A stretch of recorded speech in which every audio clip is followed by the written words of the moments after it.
कुरान में अल्लाह ने कहा अला इन्ना औलिया अल्लाह ला खौफुन अलैहिम वला हुम यहज़नून। दो चीज़ें अल्लाह ने मेंशन की कि ना उन पे कोई फियर ना ही कोई रिग्रेट, फ्यूचर का खौफ नहीं है और रिग्रेट ऑफ द पास्ट नहीं है। आप देखें गानों में रिग्रेट ऑफ द पास्ट है ही पास्ट, रिग्रेट ही है मतलब और फ्यूचर की भी ऐसी ऐसी ख्वाहिशातें तो पूरी नहीं होनी कभी। Yes exactly. तो देखें ना ये दोनों चीजें ट्रिगर आपका म्यूजिक कर रहा है। यहाँ पे मैं लिरिक्स की भी बात करूंगा। देखें lyrics coupled with the effect of musical instruments is like sorcery. या तो सिर्फ लिरिक्स होते ना तो चले पागलपन का थोड़ा डर होता है कि बंदा पागल हो जाएगा, लेकिन जब वो ट्यून्स आती हैं, जब वो इफेक्ट्स आते हैं, ओए होए होए, फिर वो कौन कौन से आपके कॉर्ड्स दिल के छेड़ते हैं, फिर आपके सबकॉन्शियस के किन चीजों को वो हिलाते हैं जाके, ऐसे तो अच्छा खासा बंदा पागल नहीं हो जाता। आप देखें कि अगर हम जैसा बंदा भी, हमसे मुराद है जो म्यूजिक नहीं सुनता, उसके कानों में कोई ऐसा गाना आ जाए ना जिसमें कोई तलखी की बात हो रही है, इश्क मशूकी की बात हो रही है, हार्ट ब्रेक की बात हो रही है, तो सुभान अल्लाह हमारा भी शायद वो पास्ट ट्रिगर हो जाए और हमें भी इफेक्ट कर जाए। तो सोचें एक आशिक, एक लव स्ट्रक बंदा, वो जो उनको सुन रहा है उसने क्या अपना सत्यानाश। लोग अली भाई ये कहते हैं ना, लोग ये बात करते हैं, अक्सर लोग हमसे पूछते रहते हैं कि मुझे ना रिलैप्स होता है, यानी मैं पहले अपने आप को किसी चीज से निकालता हूँ, फॉर एग्जांपल एडिक्शन या कोई रिलेशनशिप से, तो I relapse to that thing again.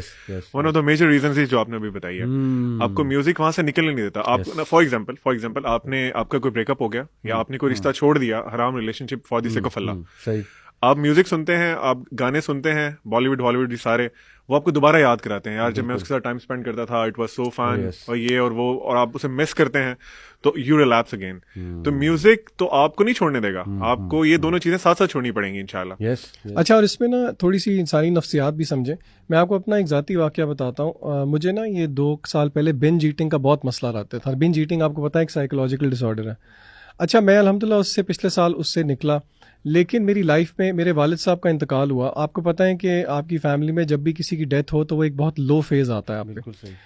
वहाँ पे आके मेरे नफ्स ने भी मुझे पकड़ा, शैतान ने भी पकड़ लिया। मेरा बहुत ज़्यादा दिल किया अब्बू की डेथ के बाद कि मैं बिंज ईट करूँ, यानी कि यहाँ पे, लेकिन अल्हम्दुलिल्लाह फिर मैंने अपने आप को समझाया और अल्लाह की तौफीक से मैं उस चीज़ पे नहीं गया।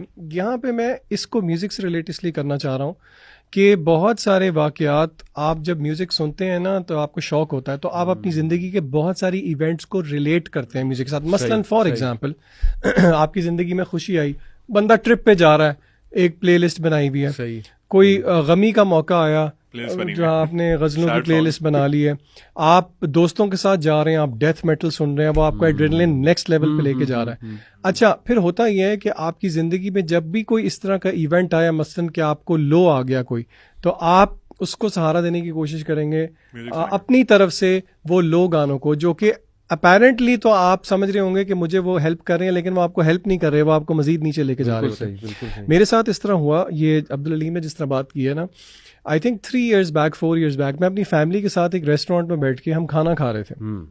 आपको पता है रेस्टोरेंट्स में म्यूजिक वगैरह लगा होता है। अच्छा, आमतौर पे इतना कभी ना हमने गौर किया, तो वो एक ऐसा गाना प्ले हो गया जो कि मैं अपने दौरे जाहिलियत में बहुत ज़्यादा सुना करता था। अच्छा, मेरे एक्सप्रेशन थोड़े चेंज हुए, मेरी वाइफ ने नोट कर लिया। उसने मुझसे पूछा कि आपको क्या हुआ है। उसको फिर मैंने बताया कि इस तरह बहुत ज़्यादा तो उस टाइम पे नहीं, बाद में मैंने उसको एक्सप्लेन किया। अच्छा, इट्स सो हैपेंड कि उस गाने ने मुझे हॉन्ट किया तकरीबन कोई हफ्ता।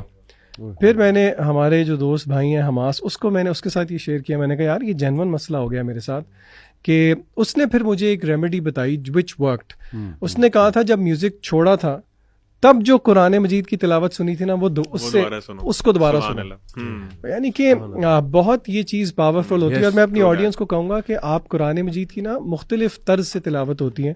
कुछ तिलावत इस तरह की होती है जो कि थोड़ी स्लो पेस्ड होती है, इवन अगर आपको मतलब नहीं भी समझ में आ रहा। और इसकी दलील है अलिफ लाम मीम, जैसे कि हदीस में आया है कि उसका मानी सिर्फ अल्लाह और उसके रसूल को पता है, लेकिन अजर उसका भी है।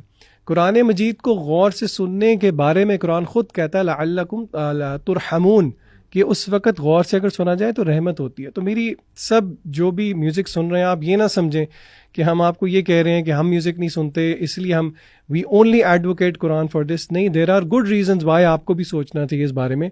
अपने आप को एक थोड़ा सा बेनिफिट ऑफ डाउट दें तो सही, इससे निकल के कुरान सुने तो सही, वो एक्सपीरियंस करें और फिर म्यूजिक देखें, and then Senali decide yourself कि आपको क्या चूज करना। अच्छा, कोई ये शुरू की मैंने